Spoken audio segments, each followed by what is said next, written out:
Vamos lá, e dando continuidade ainda, é muito segredo nesse Alvorada, hein?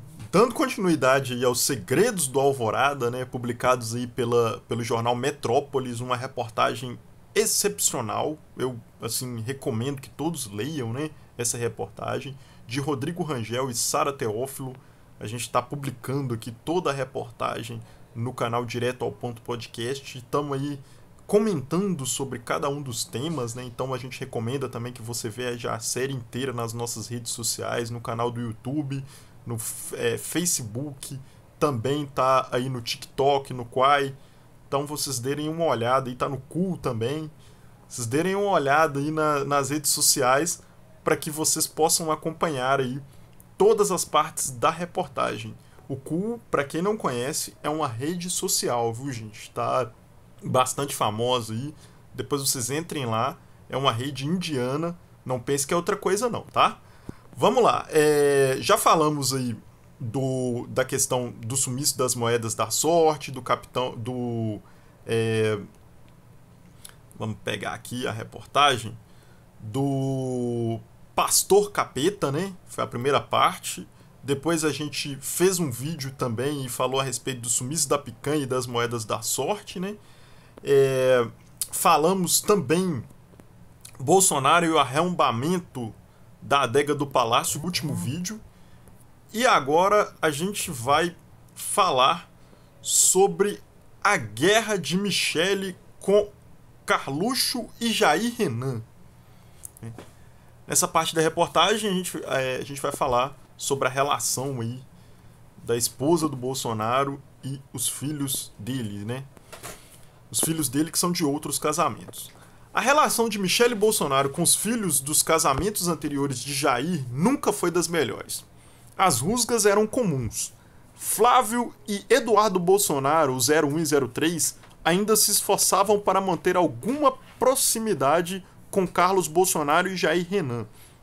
O 02 e o 04, porém, era guerra quase permanente. No período em que Bolsonaro e Michele ocuparam o Alvorada, o palácio foi palco de várias brigas estrepitosas da dupla com a então primeira-dama. Uma delas se deu na semana do debate presidencial em que Bolsonaro e Lula se enfrentaram pela última vez antes do segundo turno da eleição, né? Os funcionários contam que Carlos chegou ao palácio acompanhado de segurança de sua escolta e foi impedido de entrar. Ordens de Michele. Surgiu-se um barulhento bate-boca entre ele e o administrador da residência, o pastor Francisco Castelo Branco, encarregado pela então primeira-dama de fazer valer a proibição. Carluxo ainda tentou insistir, mas não houve jeito. Chorando e gritando pelo estacionamento do palácio, ele foi obrigado a ir embora. Bolsonaro, que tinha passado as horas anteriores se preparando para um confronto com Lula, foi avisado da contenda. No meio do fogo cruzado, ficou enfurecido, mas não houve muito o que fazer. Corroborando os relatos dos funcionários assessores próximos do ex-presidente, relataram à coluna, né, que a briga abalou e fez com que chegasse nervoso para o debate.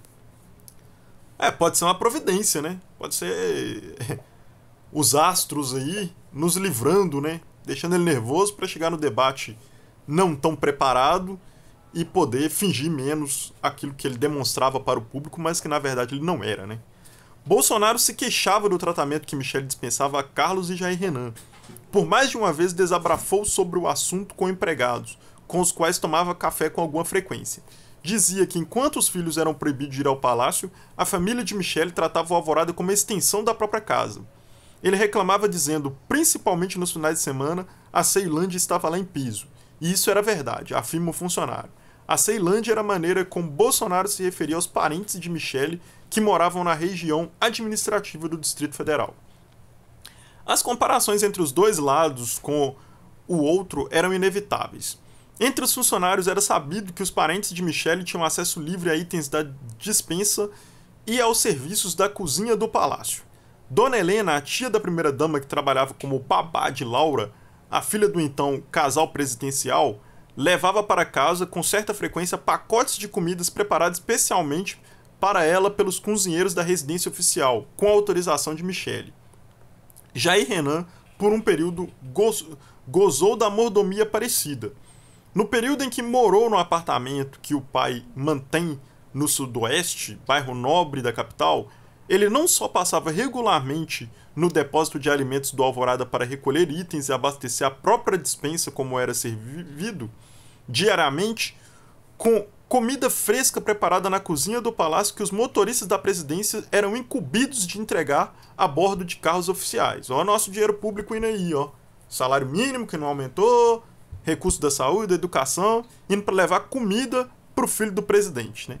Até que veio um dos entreversos com Michele, e uma das regalias foi cortada sumariamente. A suspensão da entrega da marmita para o 04, era 5 servidores se referiam à tarefa, se deu após uma apimentada intriga palaciana. Os funcionários avisaram Michele de que, a certa altura, Jair Renan passou a pedir comida não só para si, mas também para uma segunda pessoa. Não demorou para que alguns funcionários do staff, né, envenenassem a primeira-dama, dizendo que tal segunda marmita era para a mãe do 04, Ana Cristina Vale. A ex de Jair Bolsonaro e Michele são inimigas declaradas. A primeira-dama, então, ordenou que as entregas pela equipe do Alvorada, uma espécie de iFood oficial à custa dos cofres públicos de todos nós, pagadores de impostos, fossem cortadas de vez. As visitas em que o 04 fazia da despensa do Alvorada, seu mercado particular, costumavam ocorrer quando o pai dele estava no palácio. Em uma das ocasiões, Bolsonaro estava fora e Jair Renan foi mesmo assim. Michele foi avisada e seguiu ao encontro dele. Logo estava armado mais um barraco presidencial. Houve dedos em ristes e xingamentos de parte a parte, na frente dos funcionários. Jair Renan chegou a avançar na direção dela e precisou ser contido pelo segurança que o acompanhava. Pois é, né? A gente vê aí, mais uma vez, em mais uma passagem, né? O nível da galera, o quanto eles achavam que o bem público era totalmente deles, né? Porque fazer delivery com o dinheiro dos outros é muito fácil. O problema é a população não entender que isso é errado, né? E espero que entendam, que avaliem, porque o dinheiro da maioria da população é muito suado para ser gastado com delivery de carro oficial. Essa é a análise, essa é a reflexão. Até o próximo vídeo.